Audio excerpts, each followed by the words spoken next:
আমরা 18 তারিখ পর্যন্ত আপিল শুনানি করব। 5 দিনে আমরা 380টা আপিল আমরা শুনেছি। আজকে আমরা পঞ্চম দিনের মতন আপিল শুনানি করেছি। আজকে আমাদের মোট 100টা অ্যাপিল আমরা রিজলভ করেছি। তার ভিতরে 73টা অ্যাপ্রুভ করা হয়েছে, আজকে 17টা রিজেক্ট করা হয়েছে, আর 10টা শুনানি ডেফার করা হয়েছে বিভিন্ন কারণে, আগামীতে নেওয়া হবে।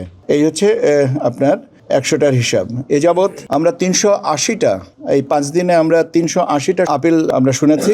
তো 380-র মধ্যে অ্যাপ্রুভ হয়েছে 277টা, রিজেক্ট হয়েছে 81টা, বিভিন্ন কারণে ডেফার করা হয়েছে 23টা।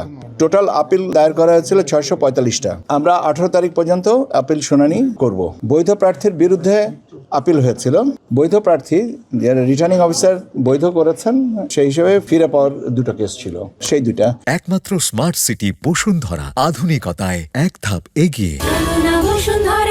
গণনা প্রসেসে আপিলকারী বলেছেন যে জনাব অমুকের প্রার্থিতা সঠিক না, সেটার বিরুদ্ধে প্রার্থী মনোনয়ন যেটা রিটার্নিং অফিসার দিয়েছেন সেটার বিরুদ্ধে আপিল ছিল। তো সেই আপিলটা খারিজ করা হয়েছে, তার মানে মনোনয়ন বহাল আছে।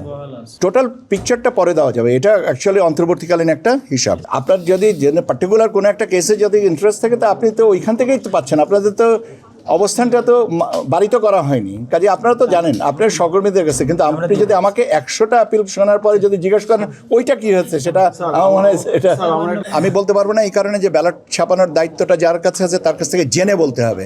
I am not ready on that. আমার যতটুকু জানা আছে সেটা হচ্ছে যে আমাদের যে গেজেটটা পাবলিশ করা হয়েছে, সেই গেজেটের ধারাবাহিকতা যেভাবে আছে সেই অর্ডারেই করা হয়েছে। ঋণ খেলাপির ব্যাপারে রিটার্নিং অফিসার বৈধ করেছেন, আমি স্পেসিফিক করে বলতে হবে, এরকম করা আমার জানা মতে নেই। গণভোটের প্রচারণার ব্যাপারে আপনি নির্বাচন কমিশনকে জিজ্ঞাসা করছেন, যেটা আপনি নিজেই বলছেন যে সরকার প্রচারণা করছে। যারা প্রচারণা করছেন তাদের কাছে জিজ্ঞেস করেন, আমাকে জিজ্ঞেস করতেছেন কেন?